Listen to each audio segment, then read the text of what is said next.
Hey folks, hope you're doing okay out there regardless of the crisis. This is another top 10 list for the Broken Meeple. Going a bit more incognito today just because I'm somewhat tired, but I've been working all day. You know, my game table is now also my workstation for doing my day job because we now have to work from home, so everything's kind of all over the shop there, and I've just been working all day in here. But obviously you need to get some videos out. You should hopefully be seeing some videos go out where I'm talking about my shelves. You know, each shelf I'm going through the games I own and why. So I'm experimenting with different rig setups and that for that, so by all means check out those videos and give me some feedback. But of course, this standard setup works fine for my top 10, so I still want to hang on to it. So on with the show. I don't have my black book anymore. Instead, I have my new phone with Google Drive. Yes, I've had to upgrade with the times from a written notebook for my top 10s. That and I spilled yogurt on the previous one, so that didn't go too well, but you know, it's all on there, and I've been going through quite a few lists lately, and today it's my top 10 medium weight games. Now, or middleweight games as you might want to call it. This is going to be a subjective list, okay? Because everybody has got their own viewpoint as to what is light, medium, heavy. And not to blow my own trumpet a bit here, but I'd like to think that my indication of what is light, medium, and heavy is relatively accurate to what I believe it, I suppose. How on earth do I even phrase that? It's, you know, I feel like I'm on the right track when I think of what's light, medium, and heavy. Because I know people who believe that, you know, something like a splotter, like 4-hour splotter game is heavy, and then, like, you know, the Terra Mystica is medium. It's like, no. You know, it's like, oh, here's Twilight Imperium 4, and then everything else is for kids. It's like, no. It's like, come on. Gamers are naturally biased as to what is light, medium, and heavy because we are used to it. We've been playing games for years, and even though I might be able to say, oh yeah, this is a very, very simple game to play, think about everybody in general, though. You know, somebody who's never seen games before, is it light to them? You know, maybe not so. We might find the game stupidly simple, but yeah, it could still be a challenge for other people. But with heavy, I tend to go more down the road of sort of like the Vital Lacerda games. You've got, no, I wouldn't even put Terraforming Mars in that respect, actually. I'm trying to think of more heavy ones that I've got here. Down here, what's heavy? Civilization, the original Fantasy Flight one. That's pretty heavy going. Let's see what else. I do have some heavy games. God blimey, maybe they're all in the other room. That's the thing. Well, you know what? That's not. I did used to have Gaia Project. I consider that heavy. Where are all my heavy games? I suppose Vital Lacerda was my main lot. Although to be fair, oh yeah, Caverna, I would call that heavy. Yeah, I mean that's definitely a heavy game. So it's. More of them are in the other room, but heavy... Oh yeah, Feast of Odin. Oh yeah, how could I forget that? And Fields of Arle. So heavy would have a lot of stuff going on, like a ton of thinking, a ton of planning, a ton of strategy going on. Light, Ticket to Ride, Mile of Sky, Barren Park, Dixit, Smash Up even, I would say. What else could be pretty light? War Chest, Quadropolis, Cleopatra, Shadows of Camelot... Yeah, Pioneer Days, I'd say that was relatively light. So, you know, I mean, what is a medium weight game? I just feel that it's at that level where it's not light enough that I would want to put somebody who's relatively new to games in front of it. Like, even if they played a couple of games, I'd be like, let's hold off before I show you this one. But it's also not so heavy that it burns the brain, makes you feel exhausted after you're playing it, but also doesn't take as long as some heavy games. Like, most of the heavy games I'm thinking of take like 3 hours or so to finish. You know, but these medium weight games, you should be able to get done in anywhere between, I would say, looking at my list, 90 minutes to 2.5 hours, but typically hover around the 2-hour mark. And that's kind of my ideal length for a game, 90 minutes to 2 hours. So, you know, they got to give you enough choices to think about, enough paths to victory, and enough replay value, but they mustn't burn your brain. But I also wouldn't want to put them in front of a newish gamer. As I said, this is going to be a very subjective list, and I'm sure you guys have got your own criteria as to what is classed as a middleweight game, and you'll probably poke fun at some of the choices I've made thinking, oh, come on, that's light, or that's heavy. Well, you know, it's going to be a subjective list, so by all means, stick yours in the comments. So without further ado, let's get on with it. My number 10 is a Days of Wonder game from Bruna Cathala, which some people might say, oh, come on, that's more of a light game, is it? I don't think so. I mean, you've got to learn multiple different powers for these meeples all over the place. The mechanic itself is not one that anybody new to gaming would have seen. And when you're thinking about what moves you've got to do, it burns your brain quite a bit to try and think of the most optimal move, especially when the powers of the different meeples are so different. And I'm talking, of course, about 5 tribes. Yeah, some people will claim this is light. I honestly can't agree with that. You have got 5 different powers to learn, and they're not similar. I mean, one gets you genies and then you got to learn all those abilities. One's a set collection mini game, one's a point scoring multiplication table, another one is directly assassinating other meeples. There's a lot going on. But even then, you look at this row of tiles with all the colored meeples on there and you're like, oh god, right, that move, if I take those up and was it there, oh, but maybe that moves better. I was like, oh, I don't know. And you got bidding for turn order. No light gamer is going to understand the importance of bidding in turn order straight away. So, I mean, yeah, it's the lower end of middleweight, but I still think it's that. Solid game though. I mean, all those choices to think about. Looks beautiful on the board. Relatively easy to set up. I mean, you just lay out the tiles and then basically just empty the bag onto the tiles and go for it. And it doesn't take, doesn't even get to the 2-hour mark sometimes. You're talking about 90 minutes or so, which is a good length. The expansions have helped it as well, even though you add the expansions and it does rack it up that weight scale a bit. But no, this is a solid one. Days of Wonder tends to do lightweight games, and it was good to see them venture into something a little bit more heavier. That's 5 tribes. Before I get on to my number 9, I will stress that these are some of my favourite games ever. I mean, medium weight is definitely clearly the games that I really love when I was going through this list. On top of that, this one has a slight caveat. I am not excluding expansions of this list. If it takes expansions to make it the game I want to play, and then that game in itself is fairly medium weight, then I'm going to include it. And in this case, Raiders of the North Sea bumps itself up to medium weight because of the expansions. I don't really want to play Raiders of the North Sea without the 2 expansions included, and certainly not Halls of Heroes. But when you throw those in, I feel that there's quite a lot of options there. You've got all the different timing mechanics of putting on a worker and taking one off to do actions, and there's a bit more to think about than the average light game. Whereas I could see your argument that Raiders of the North Sea in its base form alone is fairly lightweight. But even then, it's something new, it's something a bit different, and I feel one of the reasons why Raiders of the North Sea feels like a light game is just because of how smooth and elegant it is. And that comes down to the streamlined gameplay and the decent rules.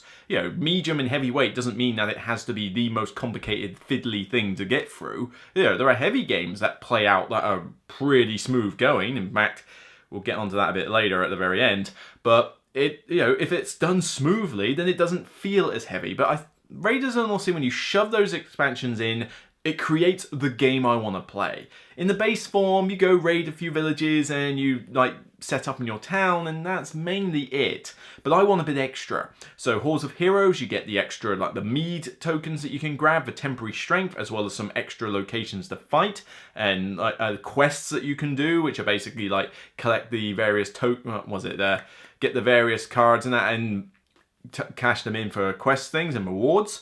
But then you add Fields of Fame in, and then you've got the Jarls, where you can recruit them to your cause, or you can kill them outright, or you run away from them. But of course, trying to plan your crew when you've got Jarls potentially coming in, as well as all the crew you're going to need and the extra spots you can go to, it just adds that extra element to make it in the lighter end of medium weight. But I still love this game with those expansions, which is why I didn't want to really put this on the list without that caveat included. So I can perfectly see your argument if you prefer this to be on the light list because of the expansion caveat. But, I really enjoy this one. It's solid, looks the part, all these coloured wooden pieces all over the place. I've got the playmat for it, so it looks gorgeous with the 2 expansions included. And it just has a good theme around it. I mean, you are Vikings. You go out and pillage stuff. That's kind of what you want to do as a Viking, really. But it's done so in a light-hearted way with this, the sort of almost kind of How to Train Your Dragon style artwork, I would call it. It's very the animated, colourful style. And, solid game all round. So my number 9, I'll admit if this one's a little bit pretentious for you lot, but Raiders of the North Sea gets my number 9. My number 8, hopefully you'll be a lot more on board with this one. This is not light, this is not heavy. I feel this is kind of as bare smack in the middle of middleweight as you can get. Like, if there was like an epicenter of middleweight, this is it. And this is a point salad game, which, to be fair, I shouldn't like. You know, dry point salads? Why am I suddenly going mad for this one? This is one of those exceptions to the rules where I just fell in love with the game, and that is Pulsar 2849. Don't care about the title, who the hell cares, just call it Pulsar. But this one is definitely not light. I mean, you have got so many options in that game, from the transmitters to the spinny gyrodyne things to all the technologies to flying around the map and exploring to flying around the map and getting points for going over coloured segments and more besides, as well as the the tracks that you have to keep in mind for going first and getting those manufacturing cubes, all on the basis of which die you take. There's a lot to think about in this game, but it's so streamlined and so, like, it's just smooth. It flows very smoothly, and I love it when a game is just smooth, streamlined gorgeousness.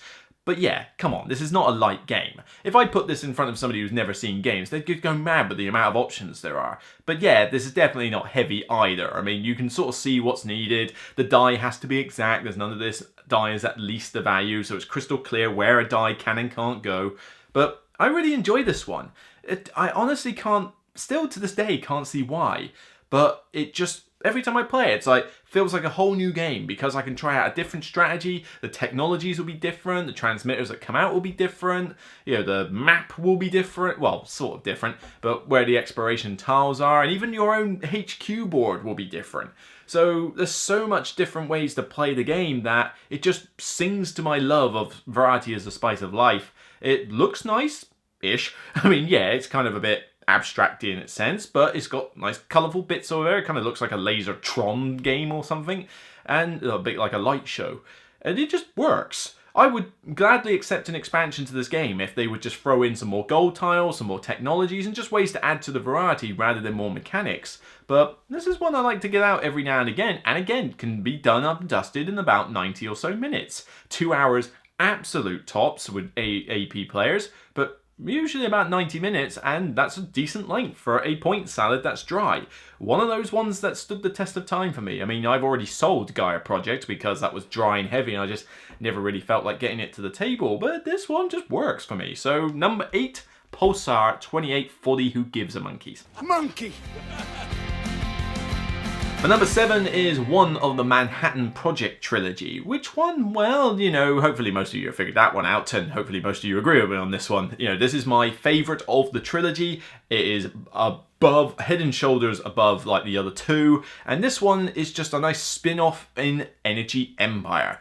This Manhattan Project game has you like trying to keep your nation like pollution free. Remember, turn off the faucet between usages and recycle those plastics. Or else, I'll turn you into a f***ing tree. By collecting these power dice of like nuclear and coal and, you know, was it hydro and eco-friendly power, rolling them, generating power so that you can go to these different worker placement spaces and perform actions like build these different buildings that can get you money, resources, do cool shenanigans, while also checking out your, you know, clearing up your pollution, while also keeping up to date with these events that happen, you know, leveling up a nation track, which is probably my weak link of the game, but you know, it's there. But I love the way that this one, again, flows really smoothly, and it's dynamic. There's no rounds. I mean, yes, you've got the triggers for when certain events come up, but there's no round to say at the end of this round, you all do this. You know, when you place your worker out, it's up to you when you want to take them back, and when you take them back, you get more power and you roll the dice. But you do it at a different time to opponents. So you might be waiting for somebody to get off your space that you want to go to, but you gotta wait for them to decide that they want to withdraw their workers. You might notice yourself and deliberately try and stay as long as you can on the board because you know you're annoying someone there. But even then, all the different dice you can go for, the different powers, the nation special powers are all different, all the buildings are very, you know, they're varied and different, and there's an expansion coming out at the end of this year, I think, what was it called, Cold War or something like that, and that's going to add some more variety to the game as well, so I'm looking forward to that as a nice small box expansion. But this one just, it has the similar feel to the other Manhattan projects with the way the worker placement system works, and it's my favourite aspect of all those three games. But it just got its mechanics right. It got the variety right, and it just stood out for me above Manhattan Project and light years above the, whatever the other one was, 2 Minutes to Midnight, which was a bit of a letdown. So, this one takes the hit for me. I love getting this one out with, different players. It's gone down well every time I have. Don't usually want to play it with 5 players, as it suggests on the box, but anywhere up to 4 is good. Solo is good. It's even got one of the best rulebooks I've ever read in order to actually learn the game. So this is definitely one you should pick up if you like medium weight games. Manhattan Project specifically, Energy Empire. And number 6 is the follow-up to the Raiders game that I mentioned earlier. Yes, they've recently released a heavy game, and I'm not including that on the list, but this is my favourite out of the whole range that Garphill Games have done with their various North Sea and West Kingdom series, and that is Architects of the West Kingdom, with or without the expansion in this case. Maybe that's a slight apology for the previous one. But even if it's just the bare game, this is just a great worker placement game. Yes, it's a generic theme. Yes, who cares? It's whatever year in medieval times, nobody cares. But it's, again, really streamlined, really smooth rules, easy to teach, but it's got some nice twists to worker placement. And that's what I like in games. I want to see twists and innovation done. I mentioned Raiders and the whole thing of put a worker on and take a worker off adds a new twist to the game. In this case, your workers, you've got this whole collection of workers, and you put them on spaces, and the spaces are more powerful as you put more workers on. But then you can arrest other people's workers, take in the prison, get some money, and then, unless they want to lose some points later, you have to go to the prison and get them out, while also dropping ones you've arrested. And it's just this nice endless cycle of people picking up people, shoving them in prison, taking them out, while all the while you're trying to build the cathedral and various buildings for points. Totally dynamic, no rounds, you start, you finish, that's it. And you've got all the variety of the apprentices that you can use and the different buildings you can make, and the expansion just elevates up to 11, where you can not only get all that, but you can now add extra bonuses to the buildings you make, and even add extra powers to the apprentices you have. Oh, I mean, it really is good. Age of Artisans is a great expansion for this game and well worth it if you already love Architects, but I would happily play this without it, and it's definitely in that medium weight setting. There's no way that this is heavy, but I would not want to call this light as well because there's quite a bit going on. It's a new concept to a lot of people. You've got all the different powers, all the different buildings, all the different options on the board. It's going to be in the medium weight category, but I really like this one. Again, 90 odd minutes or so. I mean, even less. I've had a 60-minute game of this once with less players. It just sails through really fast. As soon as people get the idea of the rules, it just goes on and on and on, and nice, without any interruptions, without any fiddly rules checking, and just keeps going until it eventually ends. And because it's dictated by the players, you don't necessarily know how fast or slow it will go, but I've never had it drag out too long for my liking. This was a 10 out of 10 for me. It still is. This is and like I say, this is a 10 out of 10 game. We're only at number 6. So yeah, there is something about medium weight games that just makes me adore them. And I think from what I've been saying, it is down to the fact that they can test the brain cells and not be just a lightweight game, but also can be streamlined and fluid. Maybe that's it, fluidity. There's a lot of that in medium weight games, whereas I would argue that these Vital Lacerda games, yeah, they're good fun. Fluid, not really a word I would use to describe them, with maybe gallerist, but even then I'd be a little bit hesitant to do that. Fluid is not something that is attributable to a lot of heavy games. But for medium weight games, perfect for me. And this is no exception. We're already into the 10s. It's going to get better from here. So, yeah, this is a list of highly recommended games for me. Starting with number 6, Architects of the West Kingdom. But number 5, because of all the options that you can do and the fact that it's kind of a sandbox style game, I would argue that this one is definitely a medium weight game. Especially when you throw in the expansions, 2 of which have been released to date, it adds even more choices, more mechanics, and therefore certainly takes it up into medium weight. But I would say, even though it's close to a light, I still think it's medium, just because it's very new, very different, and even then, it's got mechanics in it and a lot of options to do. Do you want to grow this bonsai tree? Do you want to go grab a date with, Julia, the secretary next door? Or do you want to go get a job as an artist? Do you fancy just hoarding money and getting yourself a stamp collection? Or are you just gonna laze away and do nothing? You know, it's one of those games that I describe as the Game of Life Euro Edition, and that's the pursuit of happiness. This is just a fantastic laugh out loud Euro game. Not often you get that, a laugh out loud Euro game, but every time I play this, particularly with friends, oh my god, the laughs are endless, because you are effectively collecting these cards and leveling them up slowly by spending resources like creativity and knowledge, that kind of thing, and you're just living out your life. Just like the Game of Life, except in the Game of Life, the dice really dictates what your life does. Here, you pick. You know, you decide, I want to grow a bonsai tree. I want to stage a play. I want to be part of a protest group. I want to go to space. You know, I want to buy a house, a car, stamp collection, game collection. I want to date Julia, Jerry, Graham, whatever. You know, it's you choose what you want to do. And it leads to some hilarious stories being told of what your life is compared to everyone else. I can play the game. It flows again smoothly, even though you do have a bit of card sorting to do. That's probably the exception to the rule there. But it's stark, colourful looking on the board, but everybody just gets it, because I just say, look, it's your life, you do what you like to do. And people get into it, we laugh, we tell stories, we jeer at each other, you know, for strange things that we've done, and I have done some questionable things, I must admit. I did experiment in one game to see what would happen if I was dating two partners at once. You're going to burn in a very special level of hell. I came second, you know, so that was not something I would recommend anybody do in real life, but I just tried it in the game and it was hilarious, you know, everyone sort of giving me looks or, you know, staring at me, and it was like, how dare you do that? And it's like, look, it's just a game, all right? It was a great laugh, but we've had old people suddenly become ninjas and then leaders of biker gangs. I've had people like quit their jobs and then go shooting ranges to feel better. It's honestly, I'm almost coming up to tears thinking about some of these things because they just generate so many laughs. And that's why I love this game. The 2 expansions are great. I want to play it right now. I feel like I just want to get it out for a solo game at some point. You're not sleeping with it, are you, Ray? Love this game. Pursuit of happiness. There's a lot of it.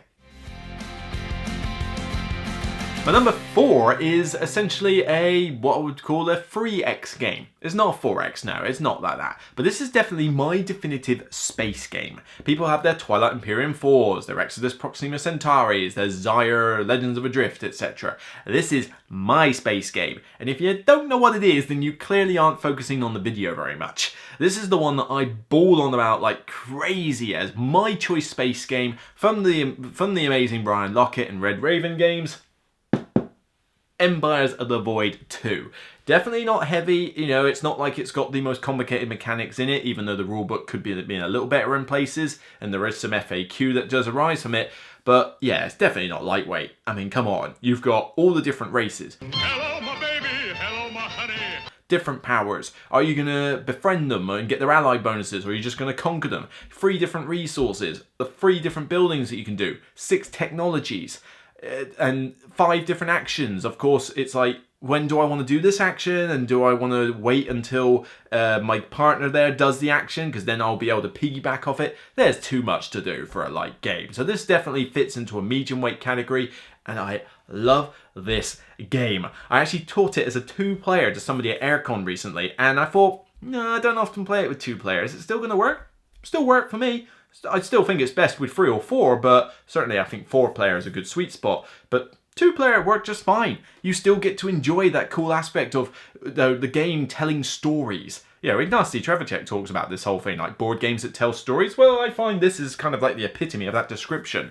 You know, you go through it, these events come out of the power card deck to dictate various things that go on. You know, it's like a space satellite has turned up, which allows you to see everybody's hand of cards. And it's like, unless somebody goes and blows up, right, that's dying soon. Oh, a monster has just risen out of the lake over there. That planet's going to self-destruct. I can get a lot of money if I go there. These guys will hire me instantly for delivery aspect. You know, the stuff that just happens all the time.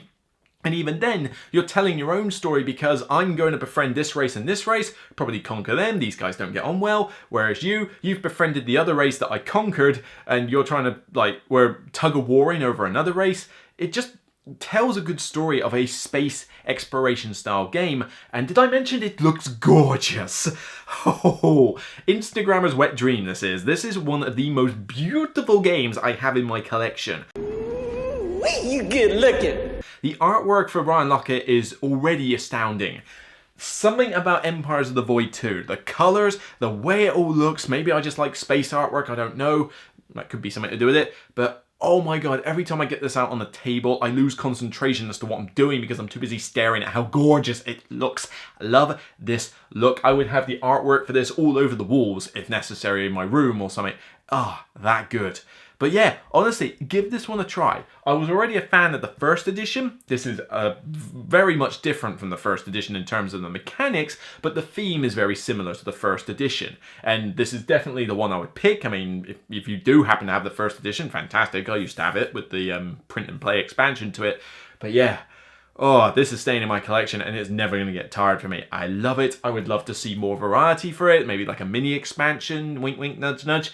You know, just to add more, maybe add more races, add more event cards, add more power cards, whatever, you know, a way to just add to the variety. I'm happy with the mechanics, but as a medium weight space game, I can think of no better game. And I'm sure most of you would disagree with this, but for me, it's Empires of the Void 2.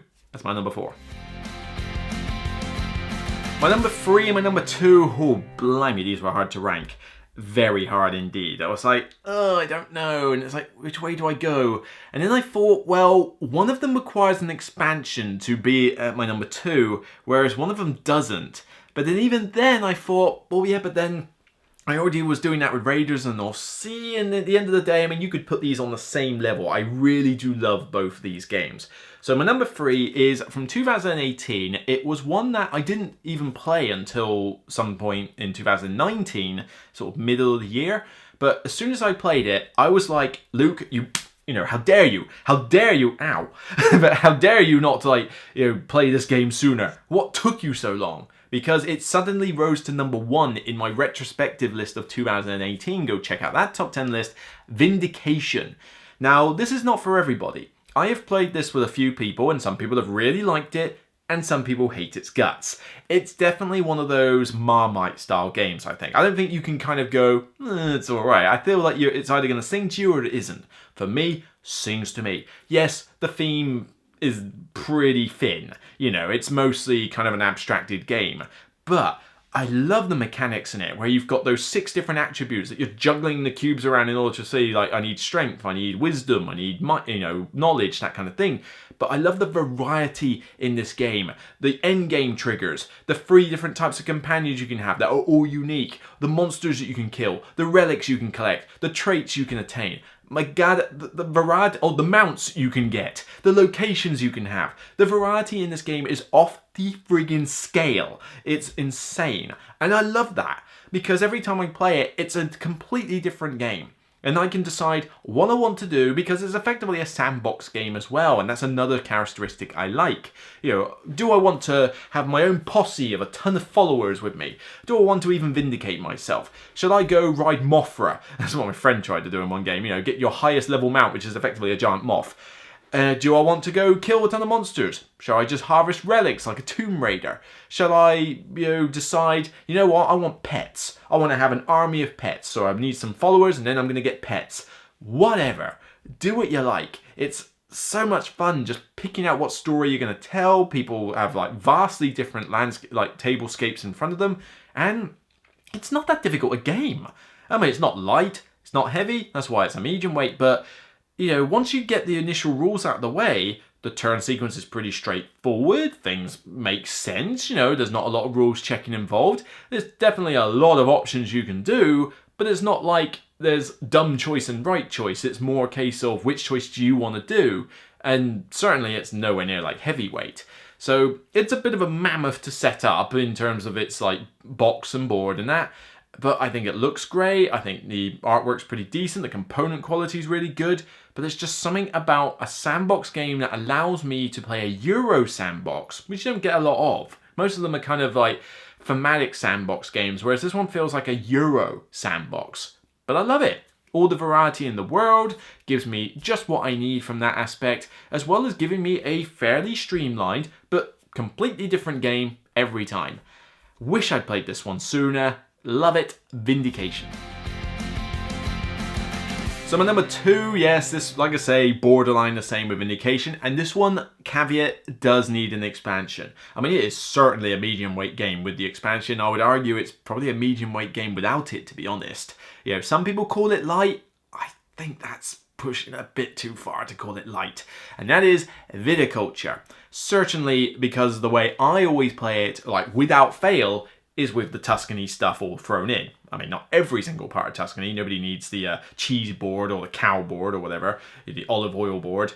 But, you know, to have in the structures, the revised main board, the mamas and papas, possibly the special workers, the different advanced cards, you know, throwing all that stuff in certainly takes it to a medium weight level. I still love this game. I mean, wine, I like wine. I've got an open bottle of red in the other room I want to finish off. Delicious Rioja.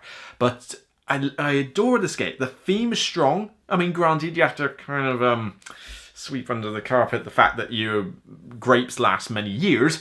You know, it's abstracted to a point, but it's streamlined. You know, you've got the 4 seasons. Wake up, get the bonus.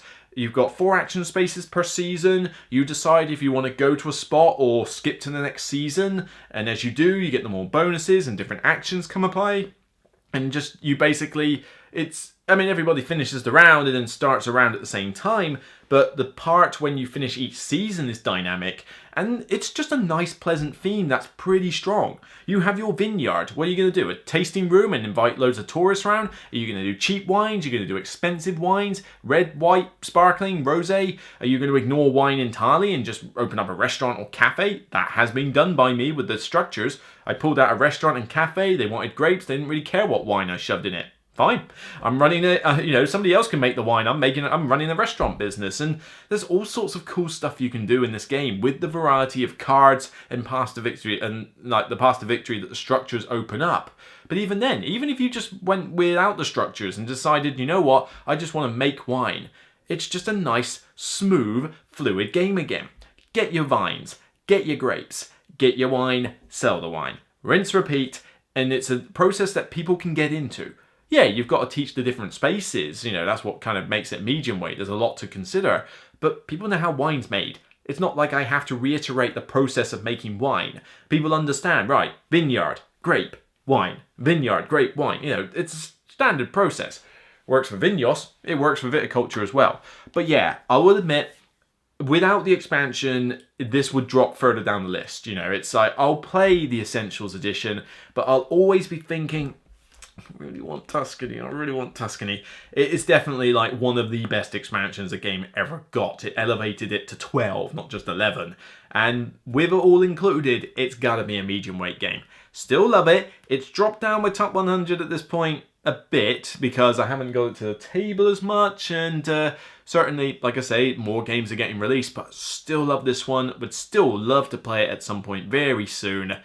Stupid virus. Yeah, so, but you know, it's a fantastic game. Maybe I'll have to find it on Tabletopia.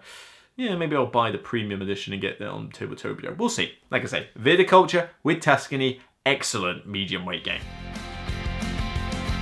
And now on to my favourite. I mean, where did this one... I mean, I think at the moment this one just surpasses Viticulture really, like really close.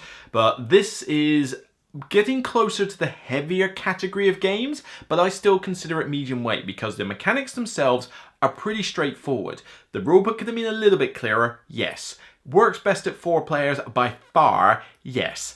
But once you've got the mechanics down, the weight of the game that makes it medium weight is the options that you have with all the different worker spaces you can go to. And like, am I going to level up military, river, or caravan? You know, and what resources do I need? Well, I've got 4 different resources. I need to upgrade them into their proper resources. Do I need a worker to do that?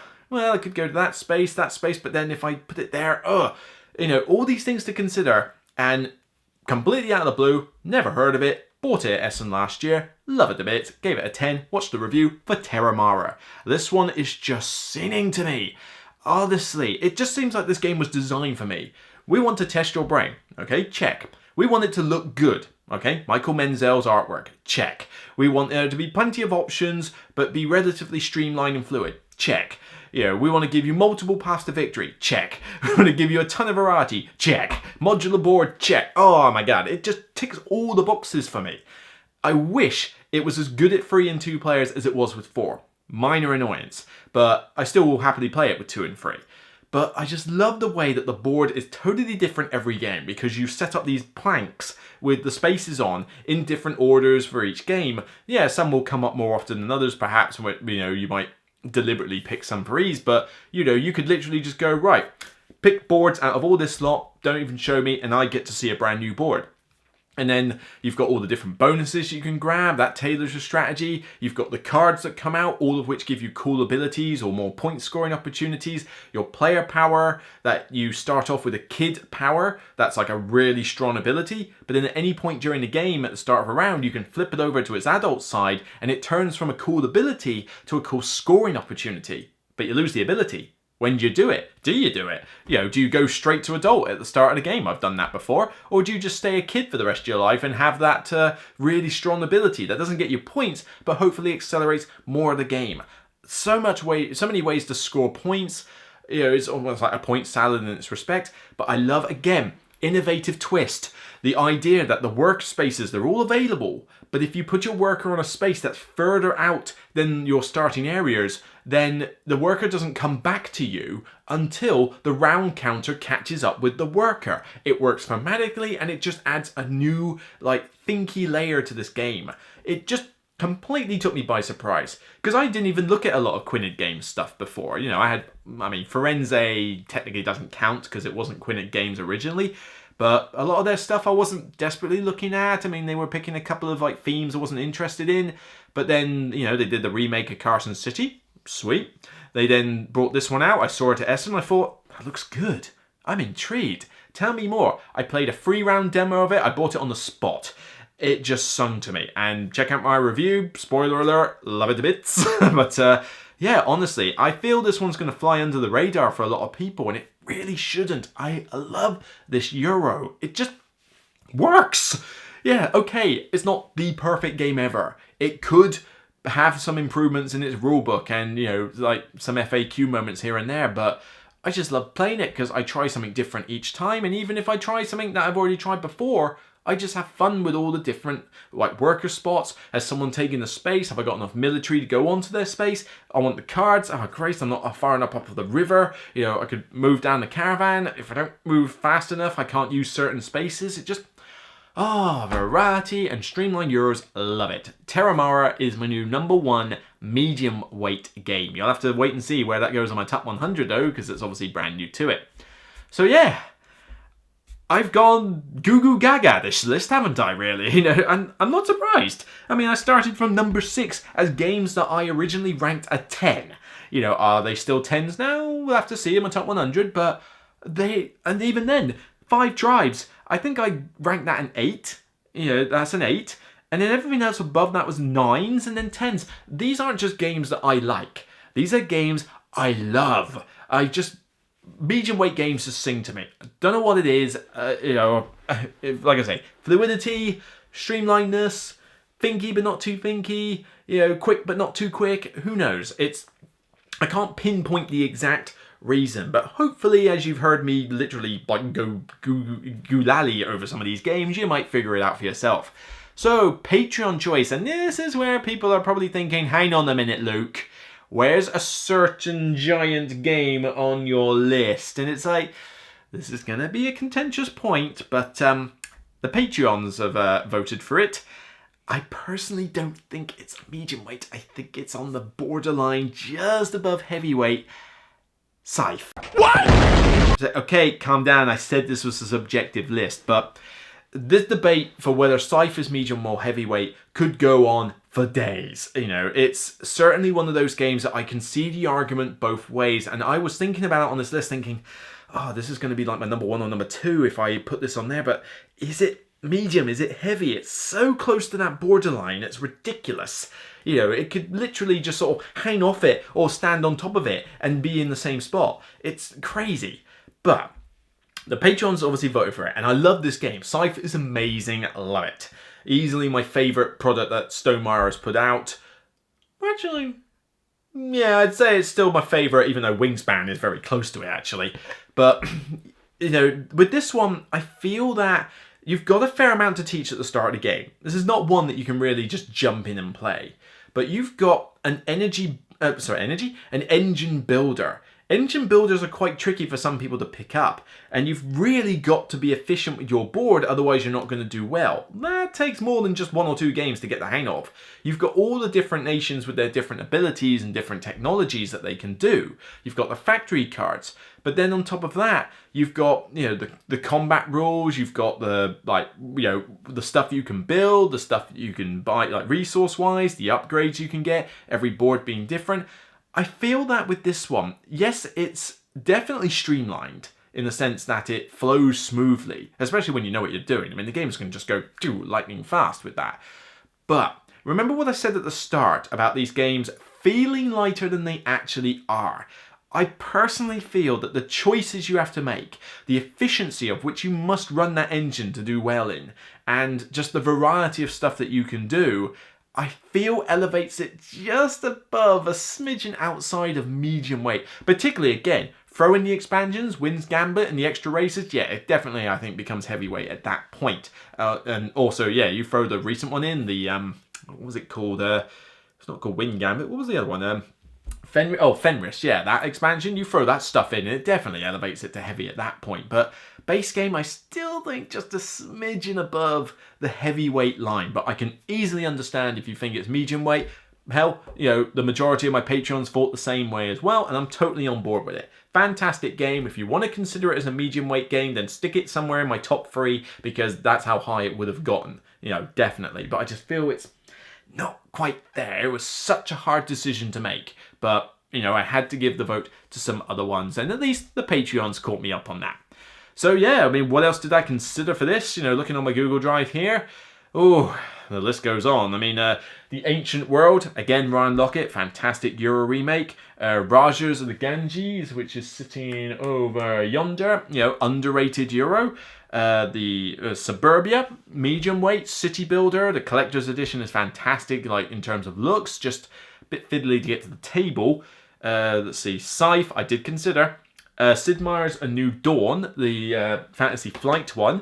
I thought that was I mean, it's definitely not heavy, it's definitely not light, maybe a bit too abstracted, but yeah, it's got a solid card mechanic with the timeline. I really like it. Chaos in the Old World, medium weight area control. I mean, it's certainly not heavy, but it's definitely not light. You've got to really understand how those things work. Yellow and Yangtze, or what was the other one? Tigris and Euphrates. It's certainly thinky, but I still don't think it's quite heavy, although I was umming and ahhing about whether it was or not, but it wouldn't make my top 10. Founding Fathers, really cool game from yonder year. I wonder if they'll ever remake this one, but a historical theme game that I enjoy. Yeah, I know, shocking, right? But this one about the the writing of the Constitution. It was just a really cool back and forth tug of war tactical game, and I really love it. Colosseum, people would argue maybe that this is light, but there's so much to consider with all the shows that you've got to have knowledge of. I just think it was a smidgen above light. Lowlands, Yamatai, there was a lot of games here, and all of these games I've just mentioned I love. I love these games. So to come up with 10 was hard. To rank the 10 was damn near impossible. It really was tricky to do this one, but couldn't have thought of a more happier list to do. And in times like this, with isolation kind of getting to me, I mean, I've got the PC with stuff that I can do like Board Game Arena and Tabletopia and that, and there are friends I can speak to online, but I'm starting to forget what day it is sometimes, because every day feels the same, regardless if it's weekend or not. Get up, do some work, play some games, watch some TV or whatever. It's kind of all I can do. The blog's, no different. I'm recording videos and that, and it's certainly distracting me nicely, but I feel like I'm living in a nuclear test village. I go out for a run and I see the occasional person, but other than that, I barely know anybody else exists around here. I like my me time, but I like to balance it with going out and seeing people as well. And it's, It's just a bit to get to me. But like I say, with all the negativity that has gone on with the recent, the virus issues, this list was definitely fun for me to do because it just allowed me to go completely like fanboyish about 10 games that I know I love, and it feels good. Felt quite good. So anyway, that's it for me. Other top 10 lists on the way, just to give you a bit of a teaser. Let's see, not all of these are going to be done, but the next one I'm going to do is top 10 essential games. Yes, I'm going to tackle that list and we're going to give it a go. Also considering top 10 party games, top 10 deck builders, top 10 games on a budget less than £20, top 10 designers, and a fan requested one, top 10 games with WoW appeal. So which games just stand out on the board and just like have that thing to draw people in. I'm tempted to make that one my next one actually after the essential games list, because I reckon that was a good suggestion. I feel that would actually do quite well. It's not just a simple case of top 10 components or top 10 artwork. It's got to be something about the game that just really says, oi, play this game, and does the job. And I can think of several already, and I'm sure you can as well. So we'll get onto that another time. And it's not like I'm short on time anymore now that I can't go out anywhere. So that's it for me. I'm going to sign off and grab myself some din-dins. So without further ado, if you like what you see, please subscribe to the YouTube channel. Check out my other reviews, my top 10, some new content I'm putting out soon where I look at my shelves and talk about my collection. I run a podcast. Please check that out. There'll be a new episode coming out very soon if it hasn't already. And thanks to all my Patreons who have helped make this channel possible and keep up the funding so that I can pay the overheads, the subscription fees, and get the new lighting kit like in the other room I said. That's made possible with kind, generous Patreons like you. So that's it for me. I'll see you on the next Broken Meeple video, and regardless of what's light, medium, or heavy, as long as you're lifting at the right stage for you, it's only a game. Take care, and I'll see you soon.